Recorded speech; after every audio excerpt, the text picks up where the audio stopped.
Hello, crafty friends, and welcome back. I have another May I Scraplift You layout, and I'm going back to day 9 where we were scrap lifting. Oh, shoot, I can't remember who this was, but I will definitely share her information.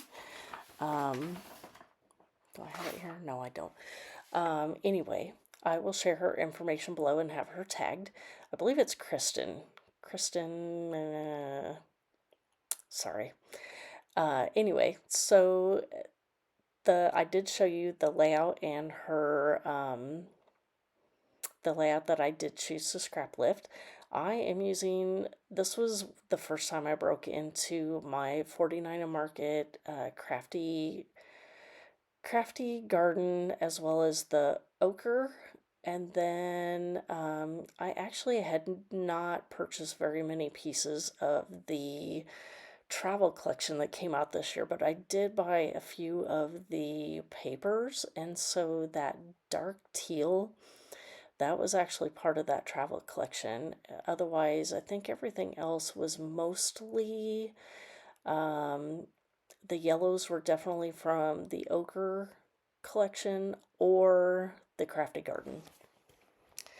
And so the two frames, that those were from the ochre collection, and I'm just using washi tape to apply them over the top of my pictures. These were my grandson's pictures from his 1 year session. I can't believe he's 1 year old. And I did pull out a few of the transparency or acetate pieces. So you saw me staple a piece to that stamp item, yeah, like piece of ephemera there to the left side. And the staple will actually be back behind the photo, so you won't actually see the staple. It was more just to hold it into place. And here I'm just kind of building the cluster that will be up in the upper left hand section. So now that I've kind of got my clusters together, I decided it's time to go ahead and start building each of these shelves. So I measure to make sure that the cluster I've built will fit on the shelf that I've created. And here I'm using my T-square ruler to make sure that that is straight. And then this was a border strip that I had, and it actually has some faux stitching on it. And I ended up having two that were very similar. They were actually different colors, and I actually think they were from two different collections. But I love it when Katie puts those stitched border pieces on those borders, so I can use those as pieces like this and not have to go to my sewing machine. So those flowers were actually an acetate piece as well. So here I'm getting ready to put down my second shelf area, and again using my T-square ruler, making sure I get that straight.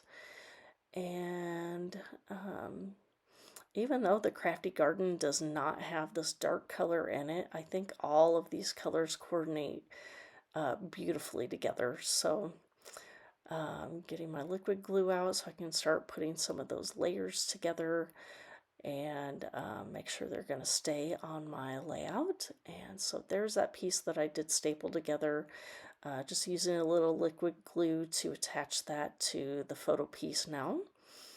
And I think I'm probably looking for some foam adhesive to put behind that camera there. There was a little toy in the corner there, and while it wasn't overly distracting, I did want to cover it up for this particular picture. So that camera actually worked really well just to kind of cover that up. And let's see, what else am I doing here? Oh, so since I added flowers at the top, I did want to add a few flowers here at the bottom as well, that I did try to choose subtle ones that would still show up on this light buttery colored paper, but not be overpowering on the layout as well.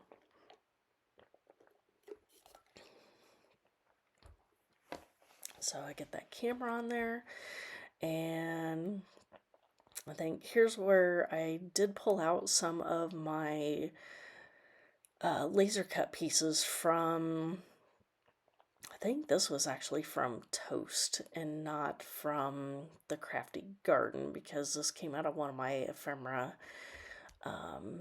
folders, and I haven't gotten around to making a folder for Krafty Garden yet in Okra.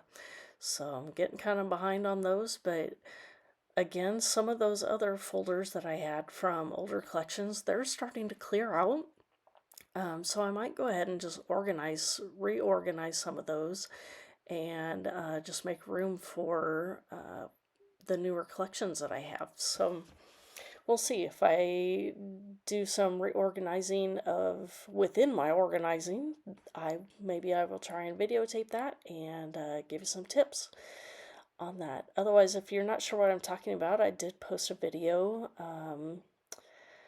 about the ephemera folders that I make from a file folder, and I sew on acetate pockets, and that is actually how I store and organize my ephemera from 49 and Market. And honestly, since I've started doing that, instead of leaving it within the packaging and having to rummage through all those packages every time I wanted to find something, I've actually really started using a lot more, just because it's easier to find.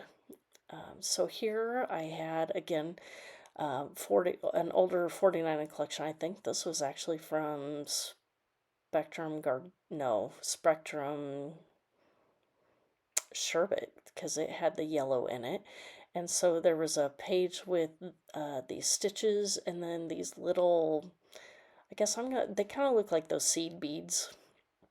And so I just cut up the whole section of yellow, and I was determined to use it up. So I use all of the stitch pieces up, and then I scatter all of those seed bead rub-ons just all over the layout, and just various areas of where I might put sequins or mixed media little splatters, or gems, enamel dots, those types of scattering items, that instead of using those things, I just put these little rub-ons in little sections of 2 to 3 all around the layout. And now they are on a layout instead of still hanging out in my storage where I keep my rub-ons.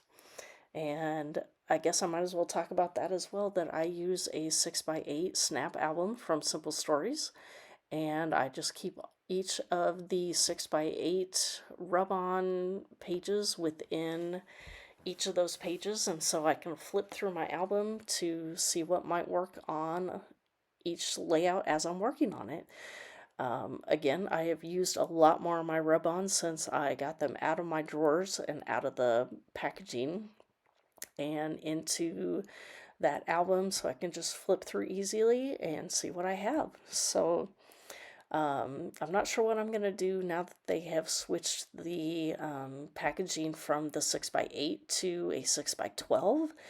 I will probably keep using the same system and just cut them up. That I have actually done that with the 12x12 rub-ons, and just cut them into sections that will fit within the 6x8 album that I'm using. And so I'm guessing that that is probably what I'll be doing. So stay tuned if I have any updates on that as well.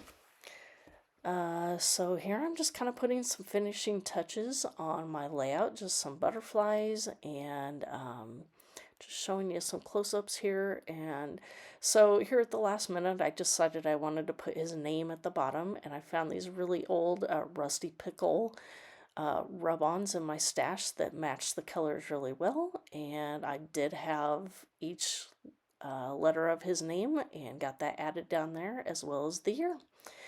And that's pretty much going to wrap it up. So if you have any questions for me, please feel free to leave those below. Otherwise, we'll see you next time. Thanks for watching.